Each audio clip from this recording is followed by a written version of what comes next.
Welcome. You are listening to an FSU Nursing Capstone Issue Analysis presentation for the week of October 27th, 2014. This week's topic is on the worldwide implications of Ebola, and I am your host, Summer Pike, along with Ashley Westerate. Before I begin the presentation, I want to review what you, the learner, will attain from this week's topic. Ashley and I have listed 3 objectives. The first one is that we hope you have a clear understanding about the Ebola virus. How is it transmitted? What are the symptoms? How can it be prevented? And are there any treatments? We also want you to be able to identify possible causes for the Ebola virus epidemic in regards to worldwide implications. The second one is that we hope you have a better understanding of the effects of the Ebola virus has on various populations, particularly the nursing population. And lastly, we hope that you will be able to critically analyze and evaluate future concerns by listing strategies for actions as it relates to the worldwide implications of Ebola through participation in online discussion. We hope you enjoy our presentation.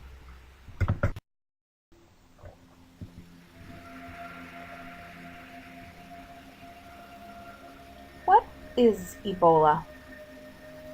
Africa knows what Ebola is. The first outbreak of Ebola in Africa was discovered in 1976. And since then, 23 more have occurred and have been contained within Africa. But this outbreak, number 25, it's been different. The 2014 Ebola epidemic is the largest in history and is affecting multiple countries.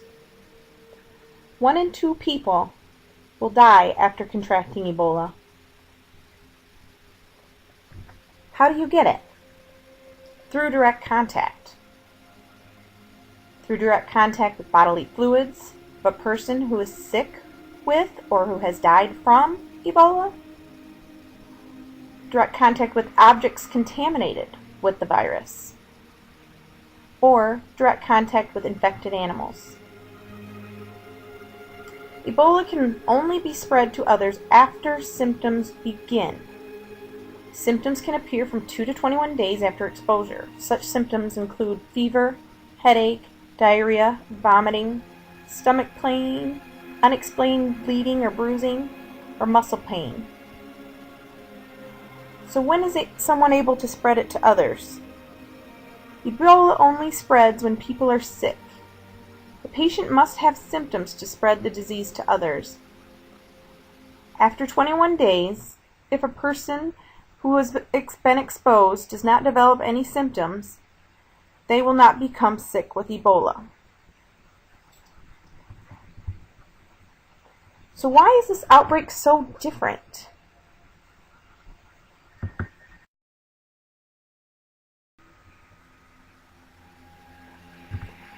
It could be different because the first case of the 2014 epidemic was recognized in December of 2013.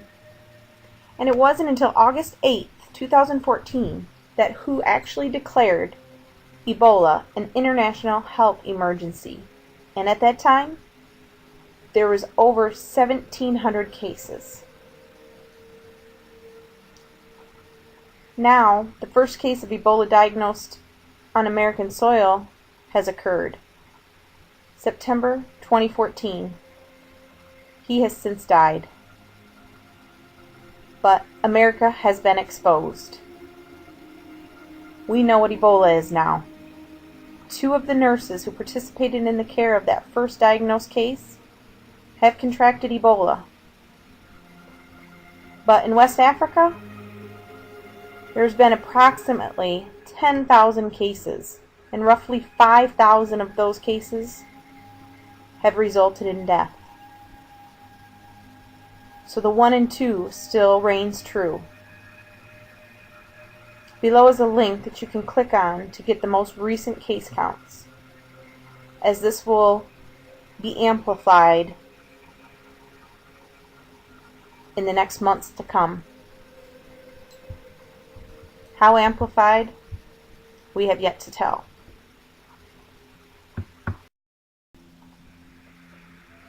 Our research and assessment of the implications of Ebola has led us to an awareness of grand proportion. Africa cannot sustain life in their current state. There is disintegration of the healthcare systems in Africa due to decades of civil war. This has also led them to be one of the poorest countries in our nation. This means lack of supplies such as soap, basic water, gloves. They can't prepare for an outbreak, let alone cure a disease. There's no training for healthcare workers. The nursing practice is being tested. There's such a shortage in Africa. And now nurses fear for caring for patients with Ebola, putting their own self and families at risk.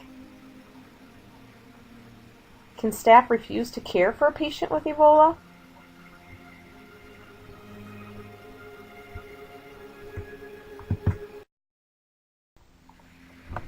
I want you to think for a minute about protection for the public health and public welfare of not only the United States, but of the entire world. What is our responsibility? What is our responsibility? Is it to our individual rights and interests in the prevention and treatment and control, or even eradication of infectious diseases? Or should it be the interests of the public health and the public welfare of the entire nation? Worldwide, international.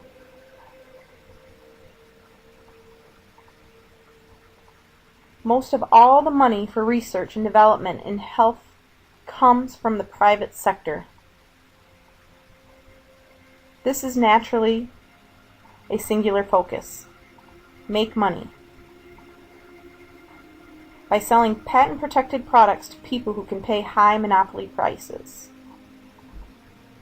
Not by developing medicines and vaccines for the world's poorest people. Even our attempts, as you can see in these two pictures, what a vast difference in the two worlds that we live in.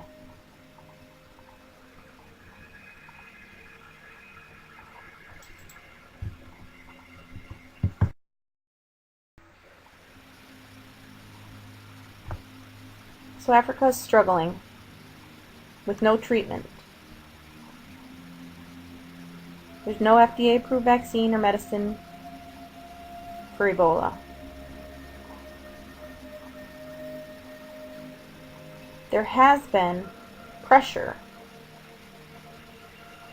to create a vaccine now, whether it's because of political means or public health. A vaccine is in the works. In the works is the key term. The WHO says it hopes to see a small-scale use of the first experimental Ebola vaccine in West Africa outbreak by January 2015. Experimental has not been clinical trialed, but it's better than nothing, right? And then who do you give it to? They'd like to give it to the healthcare workers first, because without them, there's no frontline staff to help.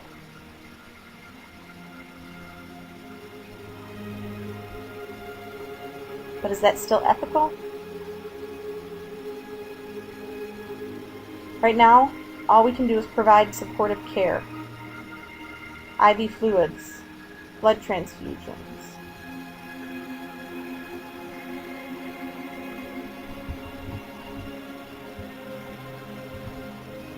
If you look on the graph here, you'll see through 2000 and 2011, 850 total products were approved. Of those, only 37 focused on neglected diseases, or 4.4%.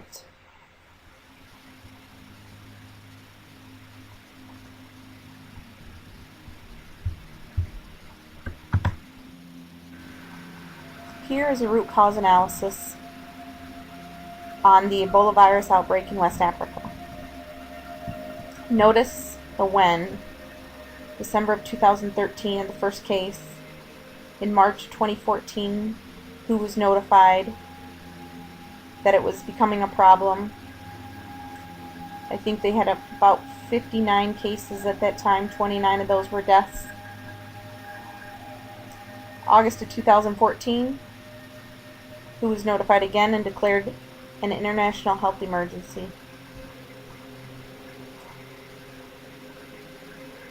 Well, we know one of the causes, we believe to be the cause, is a certain species of fruit bats that are endemic in Africa. The countries where Ebola has popped up also happen to be some of the poorest countries on the planet, with their health spending per capita at less than $100 per person per year. Compare that to the US at $8,000 per person per year. That's 800 times difference between the two. Aid workers on the ground in Guinea, Liberia, and Sierra Leone report that they don't have access to the basics to protect themselves or their patients. Many of their hospitals are run down. There's limited infection control and almost no capacity for contact tracing. Reports suggest that the death toll will rise as health professionals are overtaxed, under-resourced, and are abandoning hospitals out of fear and overwork. Another really interesting fact that I found was that Africa has 2.3 healthcare workers per 1,000 population. Compare again with that to America, 24.8 per 1,000 population.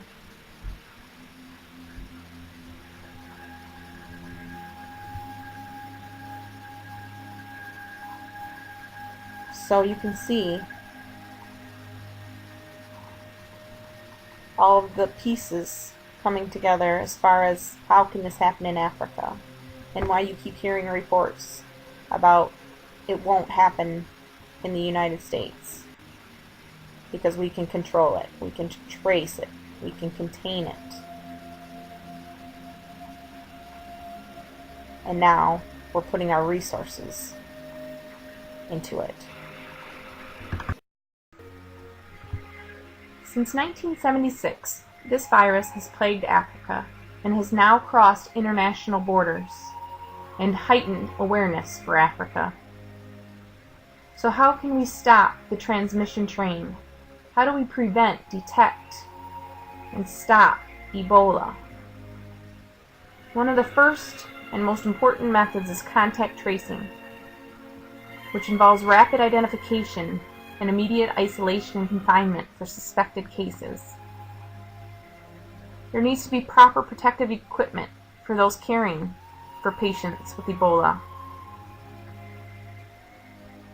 Proper cleaning and sterilization techniques must be used to prevent the spread, as well as appropriate disease control methods and burials and handling of lab specimens. The culture here is different. Decades of civil war, lack of trust for outsiders. Changing this country's culture regarding Ebola needs to be done appropriately, or they will continue to distrust the advice and thus continue this horrific cycle. Development of an Ebola team and forming a plan will help with this process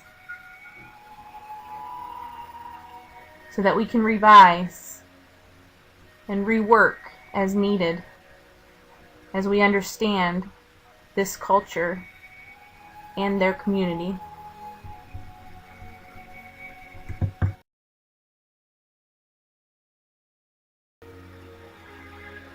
Education is a must, and as we start to gain trust from this country, we need to be educating the healthcare workers regarding safe infection control practices, including personal protective equipment. It's essential to help protect themselves as well as their patients, because this epidemic, there have been healthcare associated transmissions which have played a large part in this outbreak.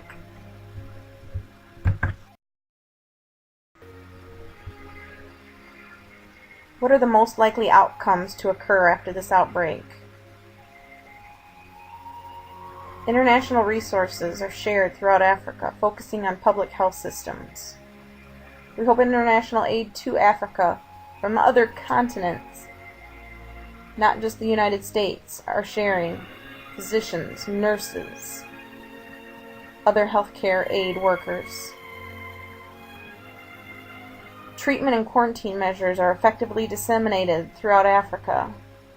CDC is currently doing this, and this is a video of one of those being implemented. The vaccine development, that there's proper use of isolation and personal protective equipment relating to prevention and actual treatment is developed, as well as during handling of human remains that have been infected, proper personal protective equipment. This culture has a hard time with not burying the dead, and cremation has proved very difficult and a barrier to some families, as they'll hold on to their loved ones in hopes that they are able to bury them.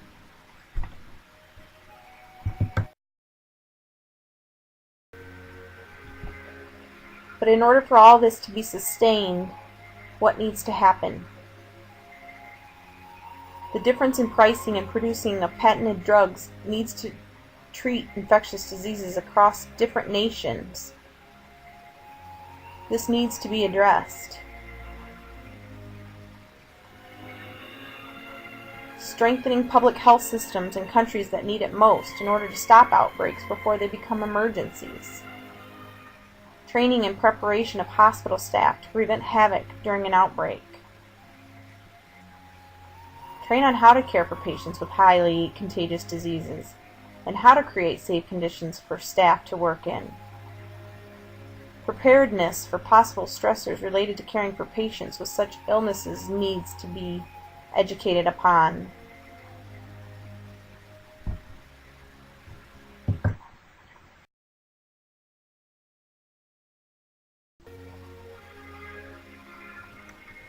In summary, Ebola is rapidly spreading throughout Africa and has spread across 6 different countries, including America. The transmission has been amplified in West Africa due to poor economic health structures and lack of resources. Because there is no actual cure for Ebola, prevention includes proper personal protective equipment, isolation, and containment of the virus. Lack of education and awareness between medical staff and community could play a factor in the continued outbreak. Ethical issues pertaining to vaccine production and distribution, nurses caring for Ebola patients in unsafe conditions, and poor international response and support for Africa. This concludes our presentation. We appreciate your time and listening, and look forward to future discussions.